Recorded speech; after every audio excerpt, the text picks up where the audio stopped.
आज के इस लेक्चर में हम पढ़ेंगे प्लेटो का साम्यवादी सिद्धांत। प्लेटो का जो साम्यवादी सिद्धांत था वह क्या था। प्लेटो ने अपने आदर्श राज्य में न्याय की प्राप्ति के लिए जो दो तरीके अपनाए उनमें से साम्यवाद का निषेधात्मक व भौतिक तरीका भी शामिल है। प्लेटो का मानना है कि आदर्श राज्य की स्थापना में 3 बाधाएं कौन कौन सी अज्ञान, निजी संपत्ति व निजी परिवार है। इन बाधाओं को दूर करने के लिए प्लेटो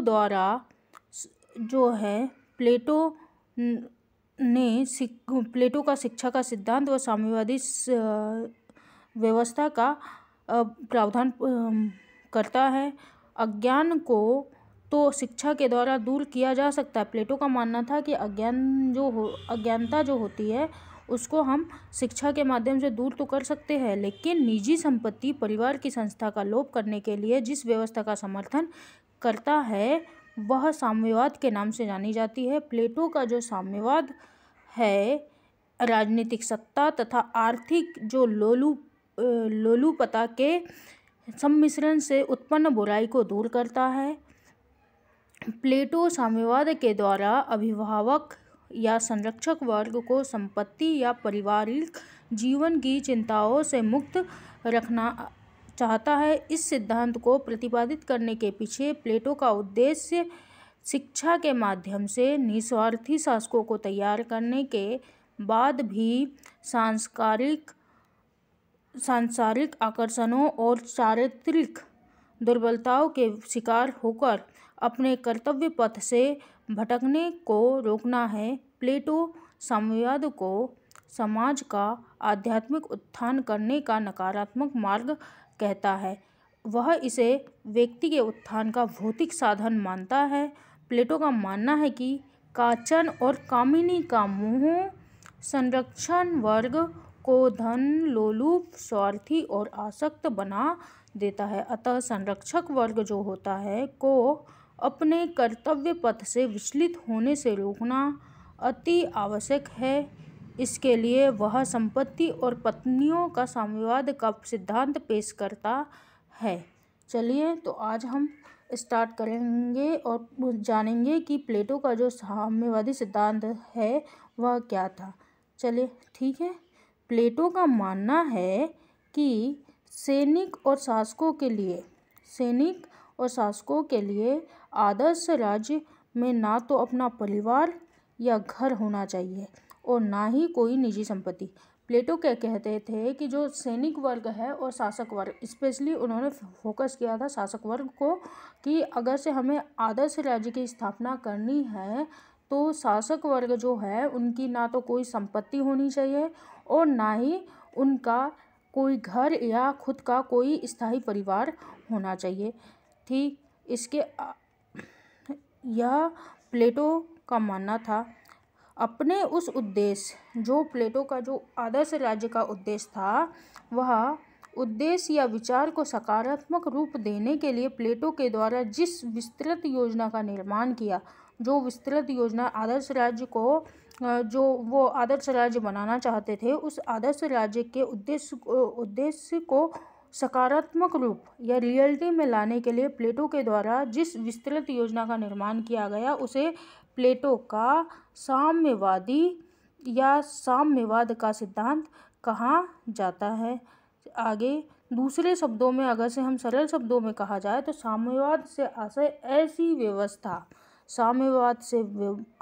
ऐसी व्यवस्था जहाँ पर उत्पादन के समस्त साधनों पर समाज के सभी लोगों के साथ में राज्यों का भी अधिकार हो।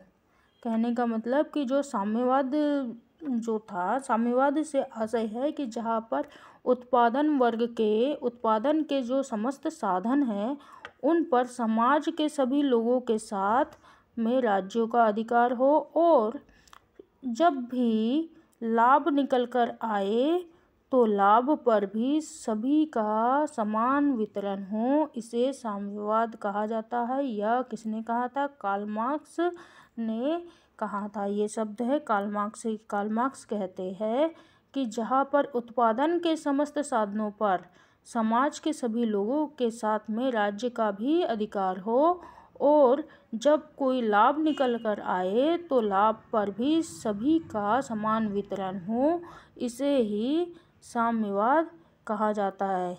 शासक और सैनिक वर्ग को भ्रष्टाचार से मुक्त करने के लिए साम्यवाद का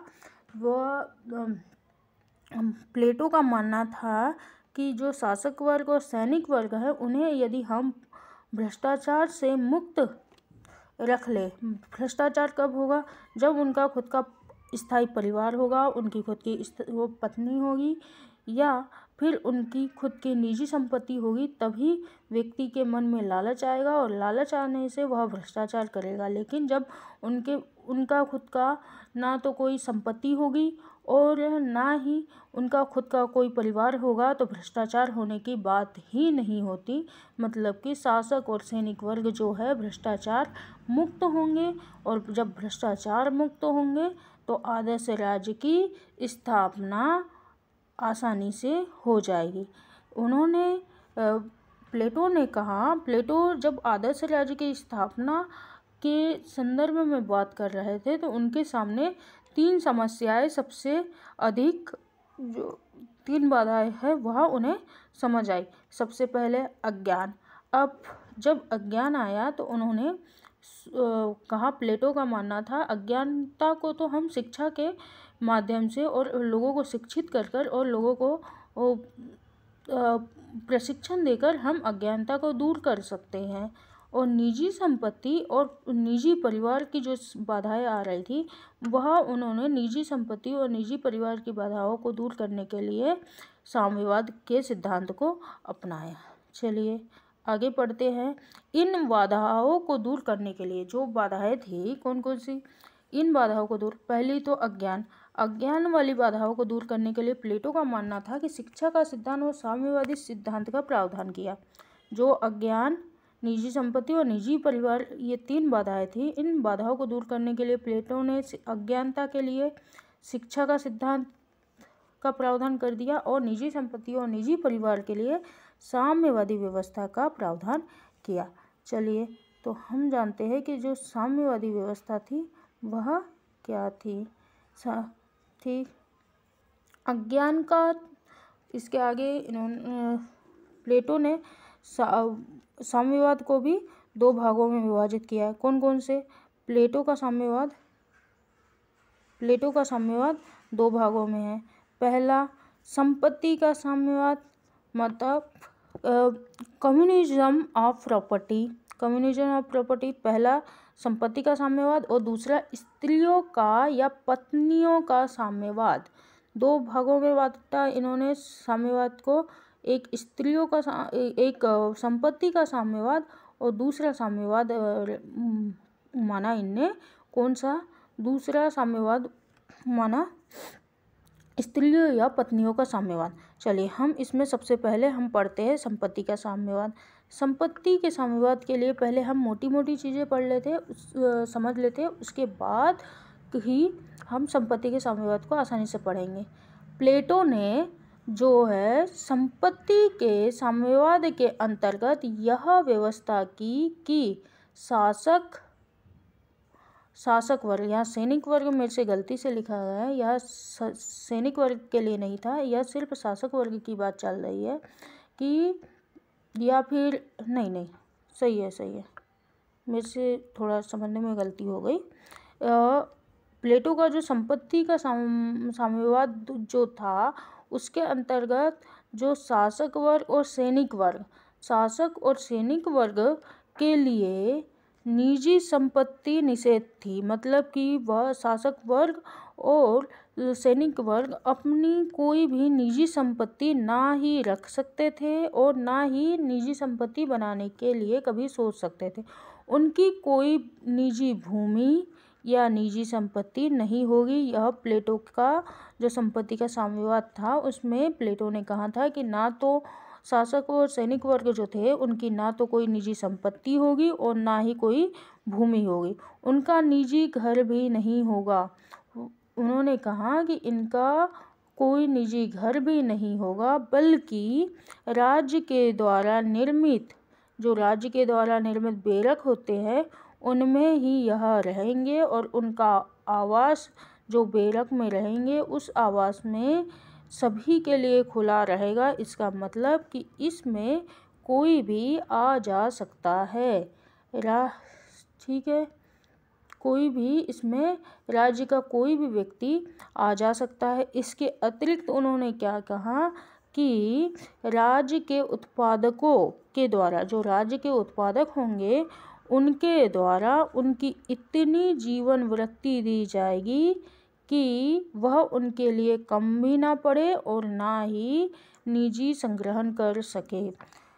संपत्ति के साम्यवाद में एक और बात क्या लागू कर दी प्लेटो ने कि जो शासक वर्ग और सैनिक वर्ग है उन्हें उत्पादकों के द्वारा इतनी ही जीवन वृत्ति मतलब कि जीवन गुजारने के लिए जो जो चीज़ों की आवश्यकता होती है वह सारे उतनी ही दी जाएगी जितने में वह अपना जीवन यापन कर सके, उससे अधिक नहीं दी जाएगी ताकि वह निजी संग्रहण के लिए बचे। वे सामूहिक रूप से मेज़ों पर भोजन करेंगे, मतलब कि वह स्पेशल कहीं अलग जगह बैठकर भोजन ना करके वह सामूहिक सब लोगों के साथ भोजन करेंगे। उन्हें सोने चांदी के सामान को स्पर्श करना निषेध है। उन्होंने कहा कि यह सोने चांदी के जो सामान या आभूषण हैं उनको भी टच नहीं कर सकते। इसके अतिरिक्त कहा कि चल अचल संपत्ति से विरक्त होकर वे देश की सेवा और रक्षा करेंगे।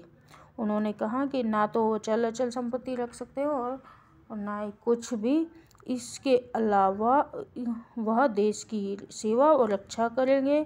इसी में उनकी मुक्ति है और ऐसा करने से राज्य के रक्षक बन सकेंगे और वह ऐसा करेंगे तो वह राज्य के रक्षक बन सकेंगे।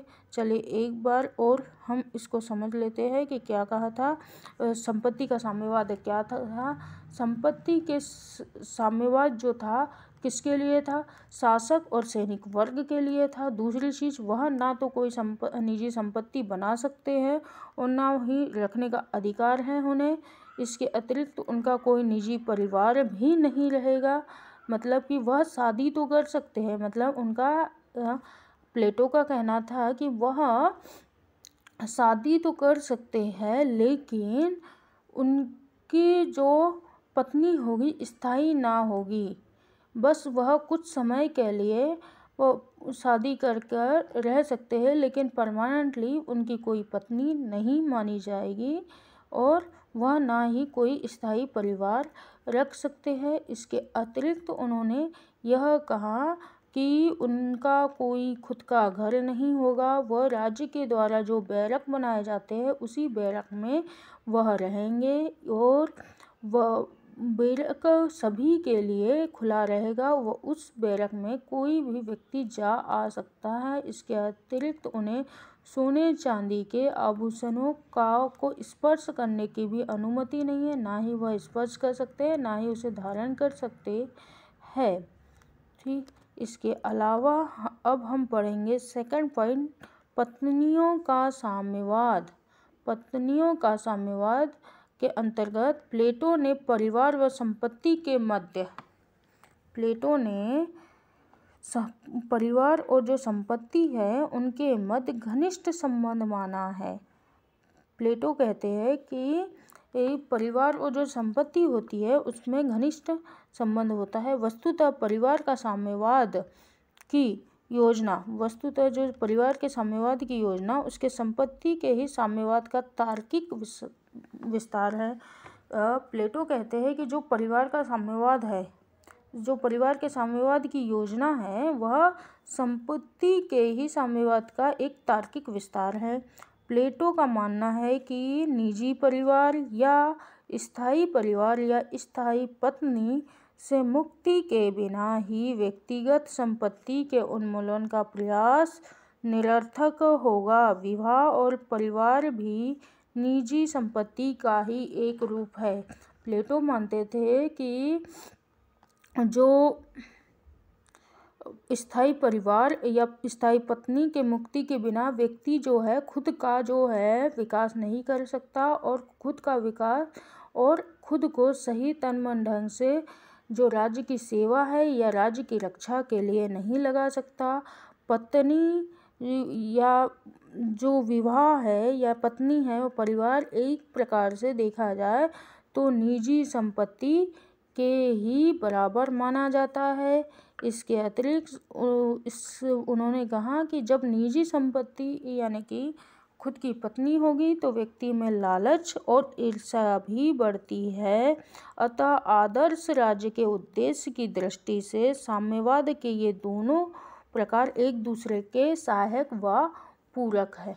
ठीक है, एक दूसरे के सहायक और पूरक है। अर्थात हम दूसरे शब्दों में हम पढ़े कि शासक व सैनिक वर्गों के लिए, जो शासक है वह शासक व सैनिक वर्गों के लिए लोगों को स्थायी पत्नी और स्थायी निजी परिवार बनाना निषेध माना गया है।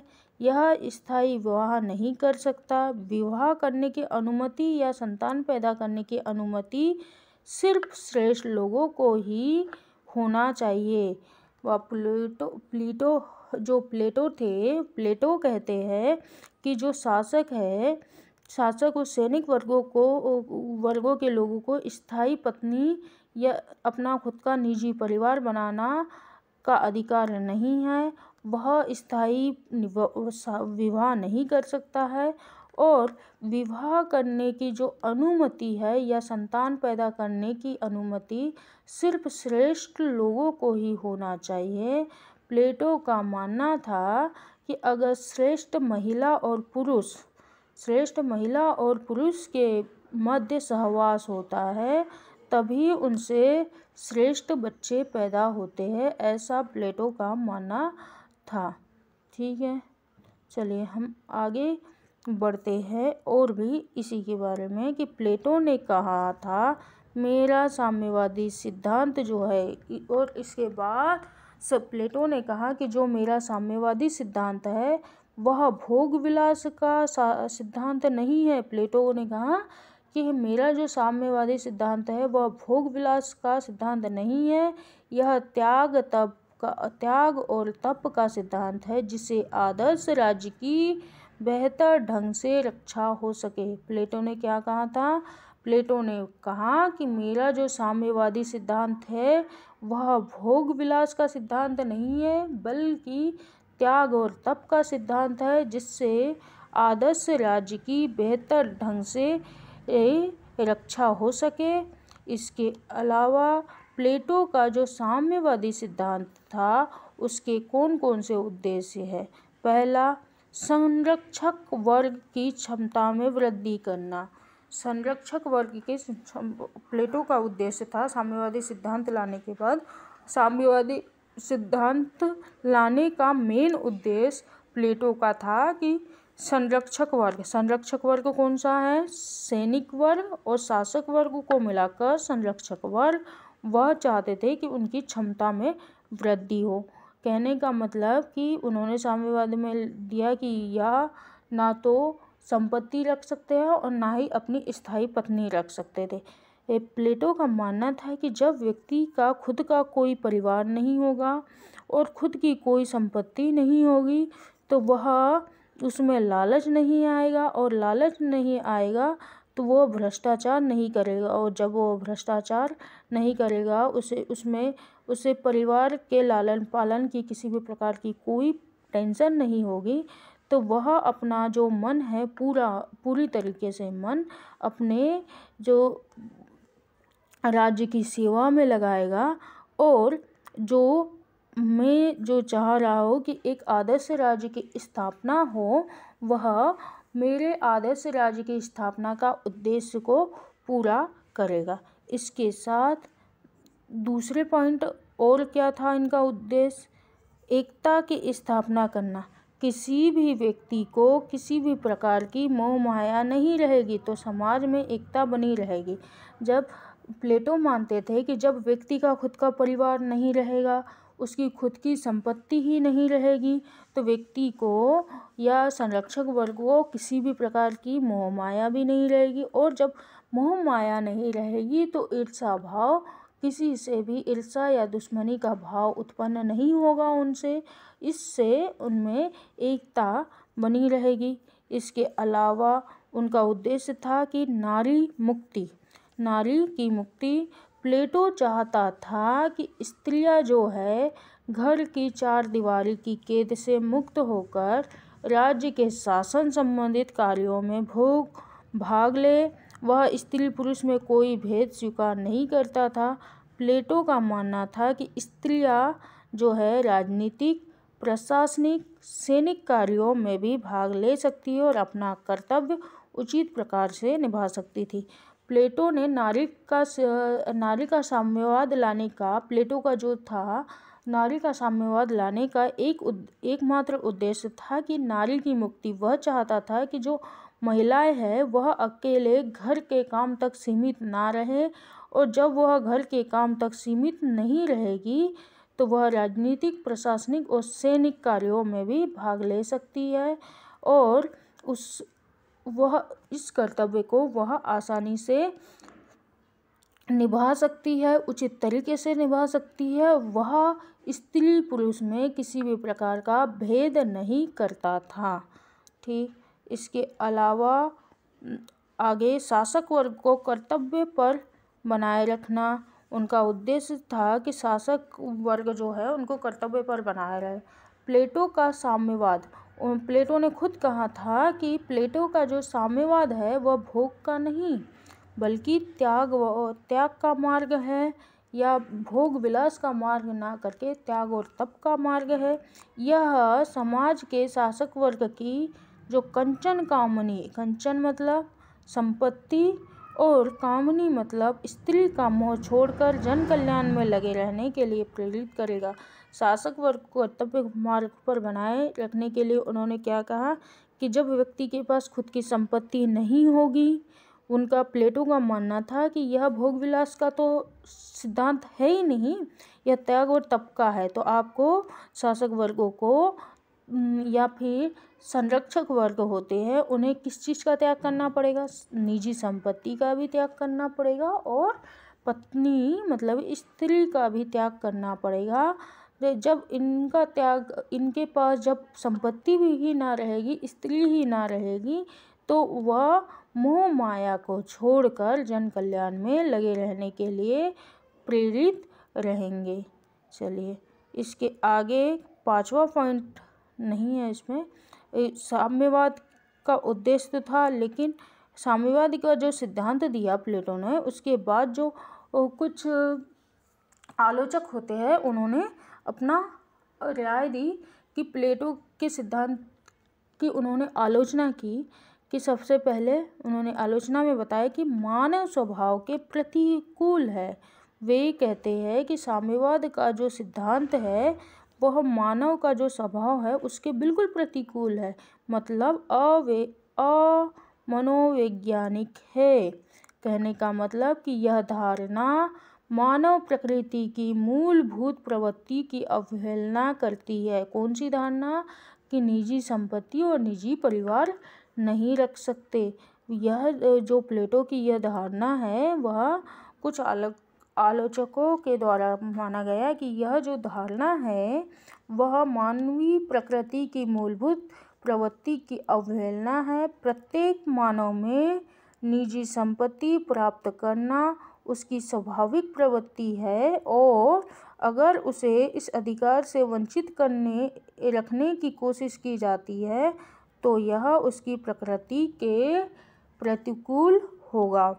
क्या कहा कि यह धारणा जो है मानवीय प्रकृति, जो मानव की जो आदत है उस आदत की अवहेलना करना है। मानव जो होता है वह निजी संपत्ति को रखना या निजी संपत्ति को प्राप्त करना उसकी एक स्वाभाविक जो आदत होती है वह आदत होती है, और यदि हम इस आदत से उस व्यक्ति को वंचित कर दे तो वह उसकी प्रकृति के प्रतिकूल होगा। संपत्ति का जो अर्जन है मनुष्य की स्वाभाविक प्रक्रिया है, तो आप मनुष्य की स्वाभाविक प्रक्रिया के विपरीत कैसे जा सकते हो। किसी आलोचक ने कहा कि जब संपत्ति का जो अर्जन करना है वह मनुष्य की जो स्वाभाविक प्रक्रिया है वह है, तो आप मनुष्य की स्वाभाविक प्रक्रिया के विपरीत कैसे जा सकते हो। इसके अतिरिक्त दूसरा पॉइंट और कौन सी आलोचना की, दूसरे पॉइंट पे दान दया और परोपकार में बाधक है। जो साम्यवाद का सिद्धांत है प्लेटो का, वो आलोचकों ने कहा कि यह दान दया और परोपकार में बाधक है, सद्गुणों के विकास में बाधक है, या दूसरे शब्दों में कहा जाए कि यह सद्गुणों के विकास में बाधक है। कैसे? इससे परोपकार, इससे मतलब कि हम यहाँ साम्यवाद में निजी संपत्ति की ही बात कर रहे हैं। निजी संपत्ति मतलब कि जब व्यक्ति के पास निजी संपत्ति होगी तो वह परोपकार और उदारता की श्रेष्ठ मानवीय संभावनाएं जो है नष्ट हो जाएगी। जब व्यक्ति के पास खुद की संपत्ति ही नहीं है तो वो परोपकार कैसे करेगा, किसी पर दया भावना कैसे रखेगा। वो खुद, क्योंकि उसके पास खुद की संपत्ति नहीं है तो वो किसी का अगर से किसी के ऊपर उपकार करना चाहता है या किसी पर आर्थिक रूप से मदद करना चाहता है तो वह कैसे करेगा, नहीं कर सकता, क्योंकि व्यक्ति परोपकार उदारता संबंधित कार्य निजी संपत्ति के आधार पर ही करता है। ठीक, अर्थात शासक वर्गों के पास कोई संपत्ति नहीं होगी तो वह समाज के लिए दान करना चाहते हैं या कोई परोपकार का काम करना चाहता है तो वह कैसे करेगा। तो उन्होंने चलिए तीसरा पॉइंट, मानव की स्वतंत्रता का दमन। मानव की स्वतंत्रता का दमन करना इनका तीसरी आलोचना थी कि मानव की जो स्वतंत्रता है उसका दमन हो रहा है। कैसे? प्लेटो की साम्यवाद व्यवस्था में केवल वही कार्य करने का अधिकार होगा जो राज्य चाहेगा। प्लेटो ने व्यक्ति को एक साधन मात्र मानकर व्यक्ति के अधिकार और स्वतंत्रता पर कुठाराघात किया है। मानव की स्वतंत्रता का दमन कैसे बोल रहा है कि जैसे प्लेटो का मानना है कि प्लेटो कहते हैं कि आत्मा के तीन तत्व होते हैं। कौन कौन से? विवेक, साहस और लालसा। अब प्लेटो कहते हैं कि जिस व्यक्ति में जो गुण जो है, जो तत्व है, मतलब विवेक, साहस और लालसा में से जो तत्व प्रबल है वह व्यक्ति उसी प्रकार का कार्य करेगा।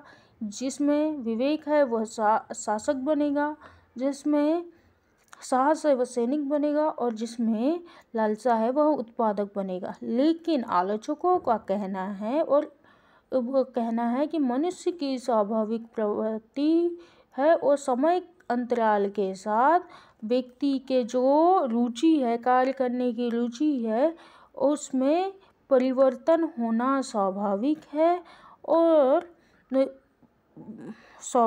है। लेकिन जो प्लेटो का सिद्धांत है, प्लेटो का मानना है कि जो प्रबल है उस व्यक्ति को वही कार्य करना चाहिए। मान लो कि अगर से कोई व्यक्ति है जिसे आज इच्छा है कि मुझे उसमें विवेक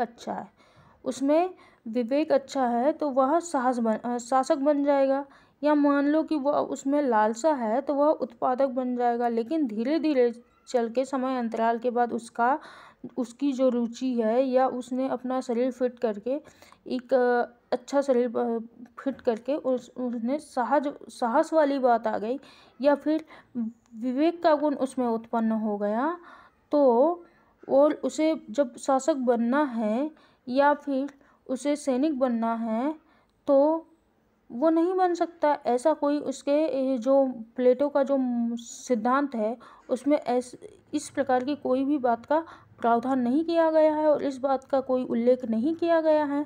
तो आलोचकों का कहना है कि जब इसका उल्लेख नहीं किया गया है तो सरासर जो है मानव की स्वतंत्रता का दमन हो रहा है कि आप एक प्रकार से आप व्यक्ति की इच्छा के विपरीत जाकर आप उसके ऊपर कार्य को थोपा जा रहा है।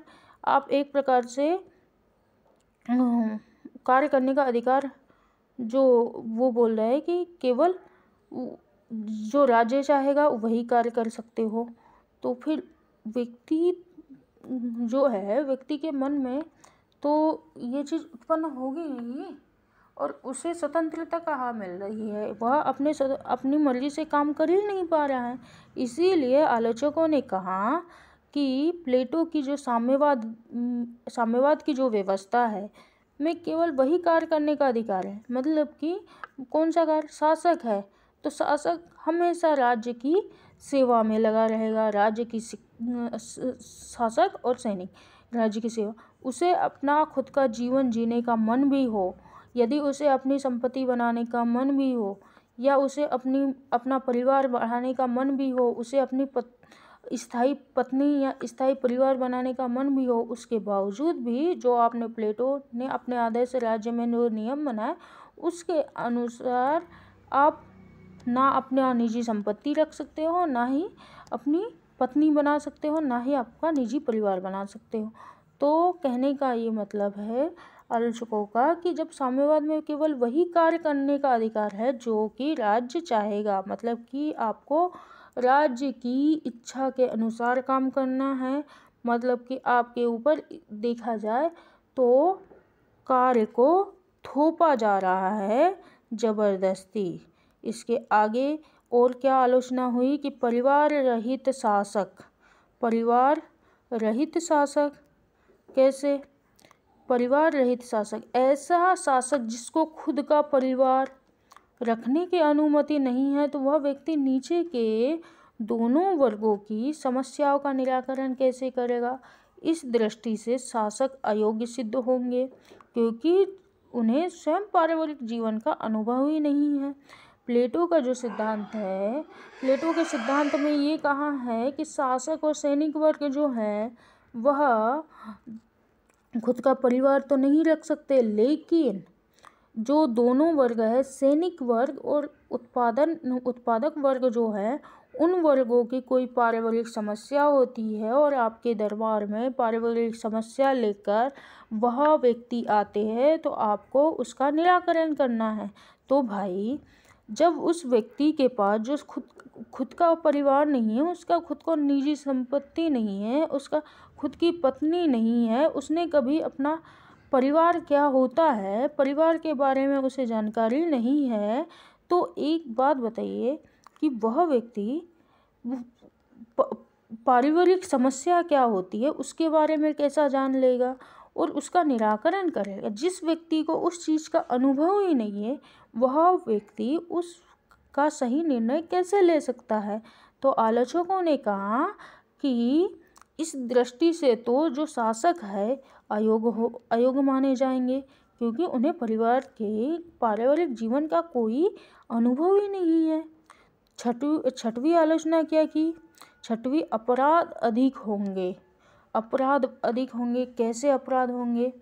कि जैसे आलोचकों ने कहा कि यदि परिवार, व्यक्ति, संपत्ति ना रहेंगे, यदि परिवार भी नहीं रहेगा, व्यक्तिगत संपत्ति भी ना रहेंगी, तो पिता पुत्र है, माँ बेटे है, भाई बहन है का रिश्ता समाप्त हो जाएगा, और तब समाज में स्वाभाविक होने वाली समस्याओं जैसे झगड़ा होगा, अपराध होंगे, पारिवारिक ढंग से नहीं सुलझाया जा सकेगा। बात यह है कि जब परिवार ही नहीं है व्यक्ति का, तो किसके लिए सुलझाएगा? कटो मरो लड़ो, जो भी बात हो, ये हो जाएगा ना कि जब कोई परिवार ही नहीं है तो हमदर्दी किसके लिए?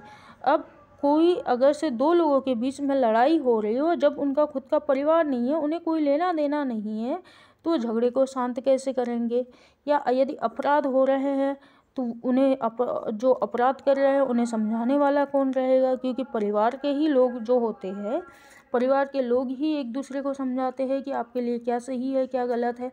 लेकिन जब व्यक्ति के पास ना परिवार है और ना ही कोई रिश्ता है, ना पिता पुत्र का रिश्ता है, ना माँ बेटे का है, ना भाई भाई का है, ना भाई बहन का है, तो फिर वह क्यों किसी चीज़ से डरेगा या उसे किस चीज़ का अनुभव रहेगा? ऑब्वियसली इसमें झगड़ों और अपराधों की पारिवारिक ढंग से नहीं सुलझाया जाएगा। परिवार ही नहीं रहेगा तो पारिवारिक ढंग से कैसे सुलझाएगा। ऐसी स्थिति में अपराध और ज़्यादा बढ़ेंगे, समाज में नैतिक मूल्यों का पतन होगा और नागरिक जो है अधिक अपराधों की ओर प्रवृत्त होंगे। ठीक, अगली आलोचना क्या थी, जीवन के नियमों के विरुद्ध है। लास्ट आलोचना है कि जीवन के नियमों के विरुद्ध है। प्लेटो का परिवार की साम्यवादी व्यवस्था जीवन शास्त्र के नियमों के विरुद्ध है।